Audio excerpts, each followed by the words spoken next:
Today, important was that we win the 3 points. I think we in the first half we dominated the game, and the second half we lost a little bit of control. Then they score a goal, and then it was very very hard work. I think also the changes with Danny and Frankie was good because then we get more control. And but I'm really happy for Ferran. You also can see how I said in the press conference that the team is now in a good mood. You can see that the atmosphere is good, but also the players are in a good moment. Also Levi, Ferran. So it's like that, and happy also that Marcus scored a goal, and Lamine today also he was very important for us. Débrief. FC Barcelone 4 buts à 1 face à l'Espagnol Barcelone.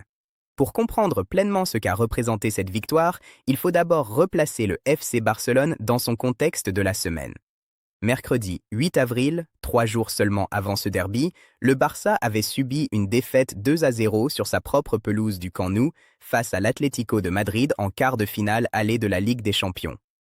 Un revers douloureux, sévère, dans des circonstances particulièrement cruelles, l'expulsion prématurée de Pau Cubarsí en première mi-temps à la 44e minute pour une faute sur Julián Álvarez avait tout fait basculer. Quelques secondes plus tard, l'Argentin, brillant tout au long de cette campagne européenne, inscrivait un coup franc magistral en pleine lucarne. Et Alexander Sørloth, sorti du banc en cours de jeu, avait doublé la mise en deuxième mi-temps pour fixer le score à 2-0. Un résultat qui place le Barça dans une position très difficile avant le retour à Madrid mardi prochain. Dans ce contexte émotionnel chargé, accueillir l'Espagnol dans un derby catalan exigeait une réponse collective forte, non pas pour effacer la déception européenne, mais pour démontrer que le groupe possède le caractère nécessaire pour rebondir. Hansi Flick, conscient de la nécessité de préserver certains joueurs pour mardi, a procédé à 5 changements par rapport à l'équipe alignée contre l'Atlético. Ronald Araujo est entré dans la défense, Alejandro Balde a pris sa place habituelle à gauche, Gavi a retrouvé le milieu de terrain, Ferran Torres et Fermín López ont été titularisés en attaque. Et comme toujours depuis plusieurs mois maintenant, Lamine Yamal, lui, était là, côté droit, prêt à faire la différence. En face, l'Espagnol arrivait au Camp Nou dans une position de tableau inconfortable, mais avec des ambitions précises. 10e au classement avec 38 points, les Periquitos n'ont rien à perdre dans ce derby et ont montré cette saison qu'ils possèdent une vraie capacité à marquer à l'extérieur. Le match s'annonçait tendu, électrique, à l'image des derbys catalans les plus chauds. Première période. Yamal crée, Torres plante, le Barça prend le large. Dès les premières minutes, le Camp Nou retrouve la vie. Le public catalan, encore meurtri par la défaite de mercredi, a besoin de voir quelque chose de positif. Et c'est Lamine Yamal, comme si souvent, qui va offrir ce premier souffle d'espoir. À la 9e minute, la scène est presque trop belle. Yamal obtient un corner côté droit après une bonne combinaison sur l'aile. Il prend le ballon, regarde la surface et coche un corner parfait vers le premier poteau. Ferran Torres, qui n'avait plus marqué depuis 13 matchs, une éternité pour un attaquant de ce niveau, surgit et catapulte une tête puissante dans le but. Un but d'autant plus libérateur pour Torres que l'attente avait été longue. Le Camp Nou explose. 1-0. Ce premier but est le signe d'un Yamal déjà dans un état de grâce particulier. Ce match, il faut le préciser, est son 100e en Liga.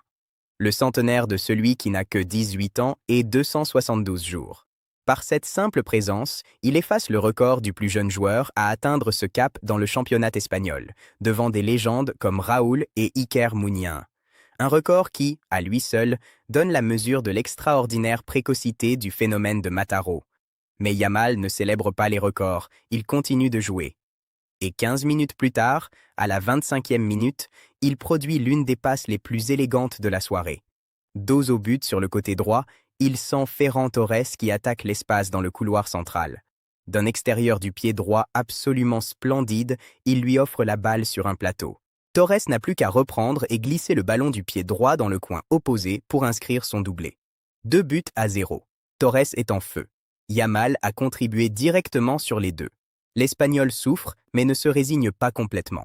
Leurs attaquants tentent quelques transitions et le gardien Johan Garcia doit se montrer attentif sur quelques situations. À la 30e minute, c'est Yamal lui-même qui pense faire la différence autrement.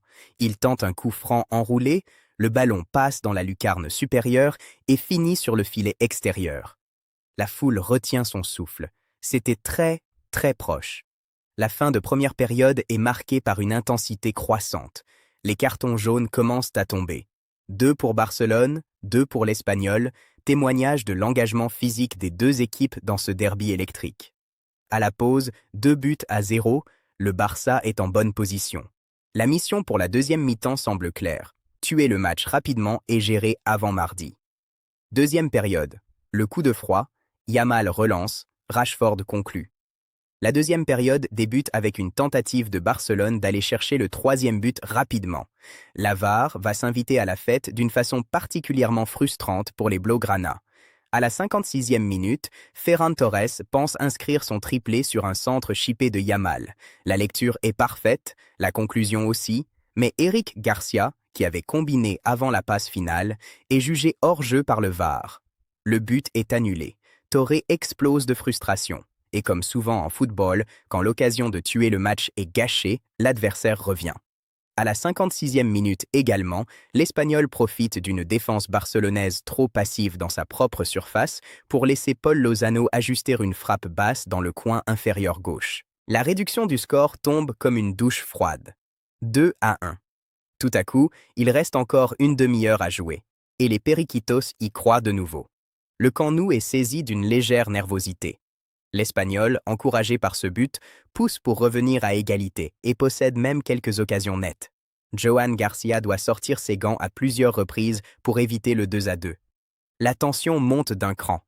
Hansi Flick réagit en envoyant des renforts offensifs, notamment Joao Cancelo, qui se montre percutant dès son entrée, et Frenkie de Jong, enfin de retour après sa blessure aux ischio-jambiers, qui entre en fin de rencontre pour apporter de la qualité dans la circulation de balles.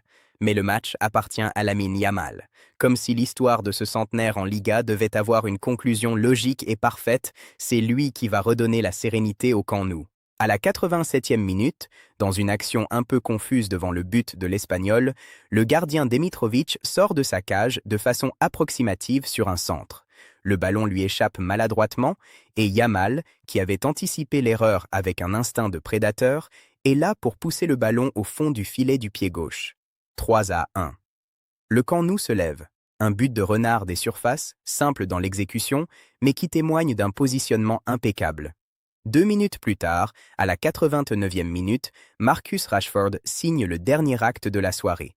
L'Anglais, entré en cours de jeu, réceptionne une passe exceptionnelle de Frenkie de Jong, une ouverture au millimètre digne des grands soirs, et propulse un tir précis bas dans le coin opposé. 4-1. Match plié. Le Camp Nou peut souffler et célébrer. Lamine Yamal, une soirée pour l'histoire.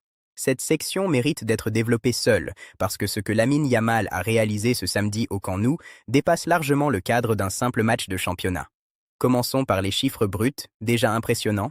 2 passes décisives sur les 2 premiers buts de Torres, un but personnel en fin de match, de nombreux dribbles réussis face à 2 ou 3 défenseurs et une constante menace sur l'ensemble des 90 minutes. Sa note collective après le match oscillait entre 8 et 9 sur 10 dans tous les médias espagnols. Une performance de gala. Mais au-delà des statistiques, c'est la nature de ses contributions qui élève Yamal au rang des joueurs vraiment spéciaux. La passe pour le premier but de Torres est un cornet parfait, ajusté dans une zone précise où le défenseur attendait.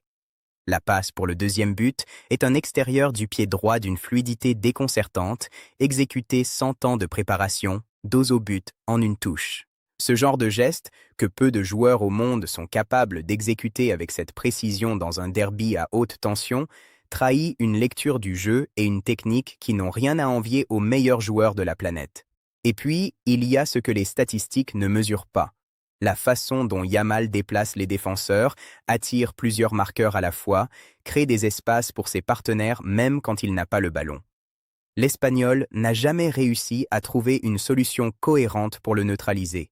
Il a été doublé, triplé, harcelé, et à chaque fois, il a trouvé la ressource pour résister ou pour se débarrasser de ses adversaires avec une facilité qui agace les défenseurs adverses autant qu'elle ravit le public catalan. Ce 100e match en Liga à 18 ans et 272 jours, avec ce rendement offensif extraordinaire, place Yamal dans une catégorie à part entière. Pour comparaison, Raoul avait atteint ce cap à 19 ans et 284 jours, Iker Mounien à 19 ans et 293 jours. Yamal les a précédés d'1 an complet, et Hansi Flick, qui l'entraîne au quotidien, a reconnu publiquement que le jeune ailier fait partie de ces joueurs capables de changer le cours d'un match à eux seuls, à n'importe quel moment. Ce samedi au Camp Nou, il l'a prouvé une nouvelle fois avec une aisance désarmante. Analyse tactique, les forces et les zones à travailler. Sur le plan tactique, ce match offre plusieurs enseignements importants pour Hansi Flick à l'heure où les échéances s'accumulent. En attaque, le dispositif en 4-2-3, choisi par Flick, a fonctionné à merveille en première période. Yamal côté droit, Fermín López en position de numéro 10, Gavi en milieu relayeur, le triangle entre ces trois joueurs a créé des surnombres permanents dans le camp adverse. Ferran Torres, placé en position d'attaquant de pointe, a bénéficié de l'espace libéré par les mouvements de ses partenaires pour se retrouver en situation de conclure à 2 reprises. La clé de la première période était simple.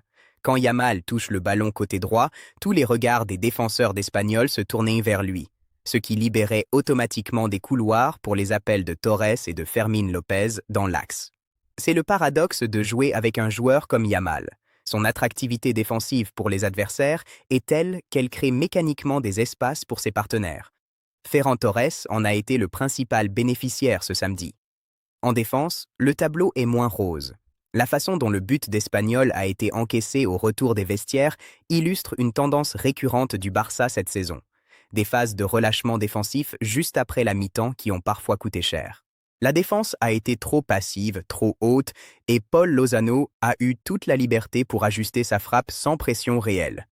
Pau Cubarsí, habituellement si fiable dans l'axe, a été pris en défaut sur cette action. Ce qui est d'autant plus significatif, sachant qu'il sera suspendu mardi soir à Madrid après son carton rouge de mercredi. La gestion du milieu de terrain est également un point d'attention. Avant l'entrée de Frenkie de Jong, le Barça a semblé perdre de la fluidité dans la circulation de balles entre la 60e et la 80e minute. L'Espagnol a réussi à récupérer davantage de ballons dans l'entrejeu et le jeu est devenu plus décousu. L'entrée de Jong a immédiatement changé la cadence, comme en témoigne sa passe décisive pour Rashford sur le 4e but, un geste technique d'une qualité rare qui rappelle que le Néerlandais, quand il est en forme, est l'un des meilleurs milieux de terrain d'Europe. Sur le plan des statistiques globales, le Barça a dominé avec 58% de possession, 19 tirs tentés dont 11 cadrés et 2,81 expected goals. L'Espagnol a généré 11 tirs pour un XG de 1,17, un chiffre qui confirme que les visiteurs ont réellement eu leur moment de danger et que la victoire 4-1 est peut-être un peu flatteuse en termes d'équité entre les deux équipes sur l'ensemble des 90 minutes. Si Yamal a logiquement volé la vedette, plusieurs autres joueurs méritent mention dans cette performance collective. Ferran Torres, d'abord, a vécu un soir de renaissance. 13 matchs sans marquer. C'était long. Trop long pour un joueur de son calibre. Ce doublé, le premier depuis des semaines, lui redonne une confiance qui pourrait être précieuse dans les prochaines semaines. Torres n'est pas seulement un finisseur. Sa capacité à combiner avec Yamal et à trouver les bonnes trajectoires dans la surface est un atout réel pour Flick. Ce n'est pas un hasard si ces 2 buts sont venus directement des passes de Yamal. Ils partagent une compréhension mutuelle qui s'est développée au fil des mois. Marcus Rashford, entré en cours de jeu, a conclu la soirée avec application. L'Anglais, arrivé en janvier en provenance de Manchester United, continue son intégration progressive dans le système de Flick, sa frappe pour le 4e but, un tir propre, plein de maîtrise, dans le coin inférieur du but, montre qu'il est capable de faire des différences concrètes lorsqu'on lui en donne l'opportunité. Il rate une occasion plus tôt dans la rencontre, ce qui montre qu'il a encore du chemin à faire pour atteindre une régularité optimale, mais sa trajectoire est clairement positive. Frenkie de Jong, enfin, a réalisé la rentrée idéale. De retour de blessure aux ischio-jambiers, le Néerlandais a prouvé en quelques minutes qu'il avait conservé toute sa qualité de passe. Son assist pour Rashford, une ouverture en profondeur chirurgicale qui a mis l'attaquant anglais seul face au but, témoigne d'un joueur parfaitement calibré. Sa présence sera précieuse mardi soir face à l'Atlético, même si Flick devra gérer sa charge de travail avec précaution. La grande échéance, le retour face à l'Atlético Madrid en Ligue des Champions. C'est évidemment le sujet qui hante tous les esprits au Camp Nou, malgré la liesse de ce samedi soir. Mardi 14 avril à 21 h, le FC Barcelone se déplace à Madrid au Stade Metropolitano pour disputer le match retour des quarts de finale de la Ligue des Champions. Et les Catalans ont 2 buts de retard à effacer. La tâche est colossale. Non seulement parce que le score est défavorable 2-0, mais aussi parce que Pau Cubarsí, l'un des défenseurs centraux les plus rassurants du Barça cette saison, sera suspendu après son rouge de mercredi. Son absence dans la charnière centrale va obliger Flick à repositionner ses pièces défensives. Ronald Araujo, qui revient de blessure et reprend progressivement de la compétition, pourrait être associé à Eric Garcia ou Jules Koundé dans l'axe. L'Atlético de Madrid, de son côté, arrive au retour avec tous les atouts en main. Diego Simeone est l'un des meilleurs coachs au monde pour gérer ce type de situation. Défendre un avantage à domicile, être compact, contre-attaquer avec précision. Julián Álvarez est en forme phénoménale, avec 15 buts lors de ses 18 dernières apparitions en Ligue des Champions, dont 5 en phase à élimination directe cette saison. Ademola Lookman représente lui aussi une menace constante dans les espaces.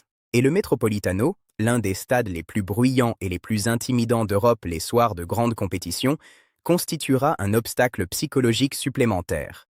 Mais Barcelona a 2 arguments majeurs pour y croire. Le premier, cette équipe possède en Lamine Yamal un joueur capable de renverser un match à lui seul à n'importe quel moment. La performance de ce samedi soir en est la preuve la plus récente.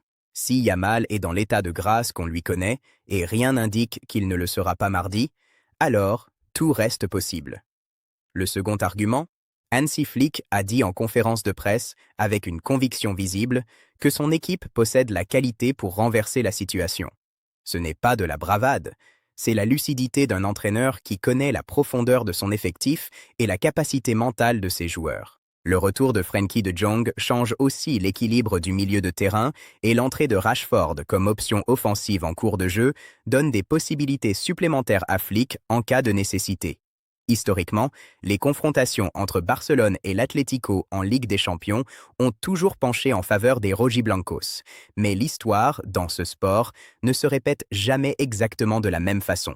Ce Barça version 2025-2026, porté par un Yamal au sommet de son art et un groupe collectivement soudé autour des idées de Flick, a prouvé cette saison qu'il est capable de résultats inattendus dans les moments les plus importants. La question qui se pose est simple et électrisante à la fois. Barcelone sera-t-il capable, comme il l'a fait en La Liga, de retrouver son meilleur visage dans les dernières minutes d'un match crucial, comme Yamal l'a fait ce samedi en concluant le derby? La réponse, le monde du football la découvrira mardi soir au Metropolitano. Ce qui est certain, c'est que Lamine Yamal sera là, côté droit, prêt à faire ce qu'il fait de mieux, rendre l'impossible ordinaire.